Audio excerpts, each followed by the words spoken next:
श्री कृष्ण जन्माष्टमी पर्व को लेकर मथुरा में व्यापक तैयारियां की जा रही हैं। श्री कृष्ण जन्म स्थान पर श्री कृष्ण जन्माष्टमी पर्व 16 अगस्त को मनाया जाएगा।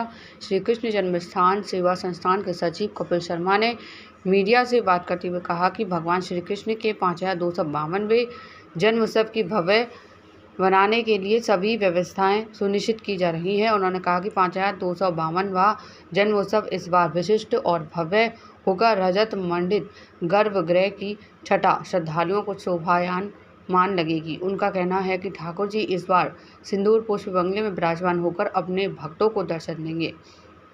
उनका कहना है कि मेघ धनु पोशाक धारण करेंगे।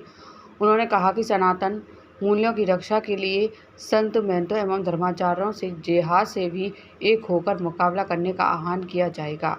श्री कृष्ण जन्मभूमि पर भव्य और मनोहारी लाइटिंग रोशनी से सजाया जाएगा। उन्होंने कहा कि लगभग 221 किलोग्राम चांदी का उपयोग करते हुए गर्भगृह को विशिष्ट रूप से निखारा गया है। उन्होंने कहा कि सिंदूर पुष्प मंगल में विराजमान होकर भक्तों को दर्शन देंगे। उन्होंने कहा इस बार एक रहेंगे नेक रहेंगे धर्मांतरण से मिलकर लड़ने का संकल्प भी लिया जाएगा। भगवान श्री कृष्ण के 5252वें जन्म महोत्सव को बहुत ही भव्यता और दिव्यता के साथ मनाया जाएगा। करोड़ों करोड़ कृष्ण भक्त सनातन धर्मावलंबी जिस क्षण की जिस घड़ी की प्रतीक्षा करते हैं कि श्री कृष्ण जन्मभूमि पे लाला का जन्म होगा प्रकट होगा, वह घड़ी अब दूर नहीं है। इस वर्ष लगभग 225 किलो चांदी का उपयोग करते हुए भगवान श्री कृष्ण के गर्भगृह को सुंदर स्वरूप प्रदान किया गया।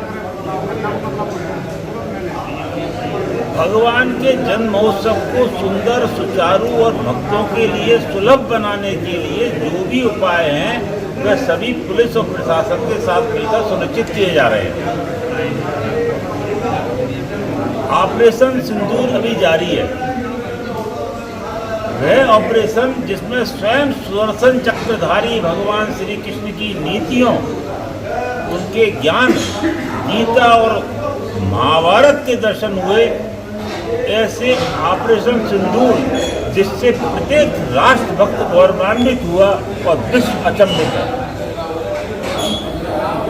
परम देशभक्त नेतृत्व, परम पराक्रमी सैन्य बल और अतुलनीय कूटनीति, इन तीन का बना त्रियोग से बना संगम ही ऑपरेशन सिंदूर है। ऐसा कहना अतिशयोक्ति नहीं होगी। हमें विश्वास है कि ऑपरेशन सिंदूर से प्रेरित प्रेरणा लेकर भगवान श्री कृष्ण के पुष्प बंगले का नाम सिंदूर दिया है।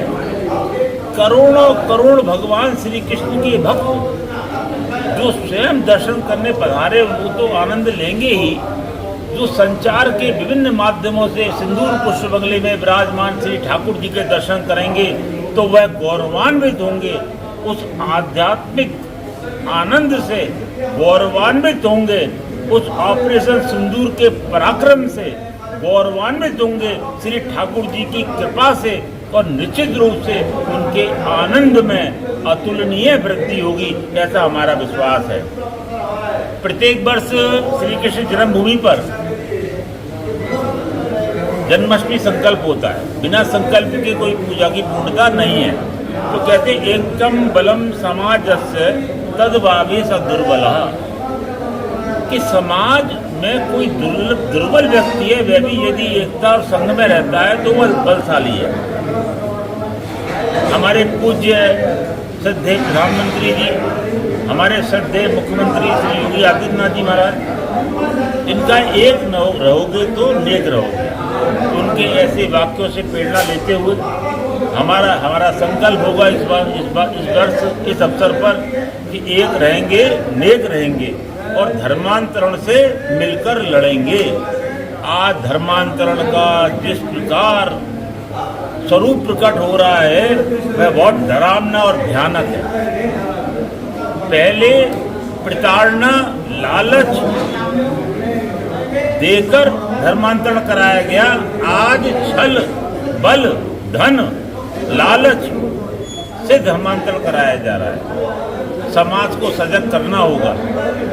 पूज्य योगी जी तो लड़ ही लेंगे, ऐसे कुचक्र रचने वालों से हमें भी अपना योगदान देना है। तो हमारा मानना है, हमारे सभी धर्म प्रेमी जन, हमारे धर्माचार्य, मठाधीश, अखाड़े के आचार्य हों, माननीय आचार्यगण सभी इकट्ठे हों और धर्मांतरण के विरोध में, धर्मांतरण के से जो परिस्थिति उत्पन्न हो रही है उसमें समाज का मार्गदर्शन करें, बच्चों का मार्गदर्शन करें और समाज को सजग बनाएं। तो इस वर्ष का जो संकल्प है, हम करोड़ों करोड़ कृष्ण भक्तों से कहेंगे कि हाथ में पीला पुष्प, जल और अक्षत लेके बैठे और जिस क्षण भगवान का प्राकट हो उस क्षण एक रहेंगे, नेक रहेंगे, धर्मांतरण से मिलकर लड़ेंगे, ऐसा संकल्प ले और संकल्प ही ना ले, इसमें तन मन धन से अपना योगदान भी दें।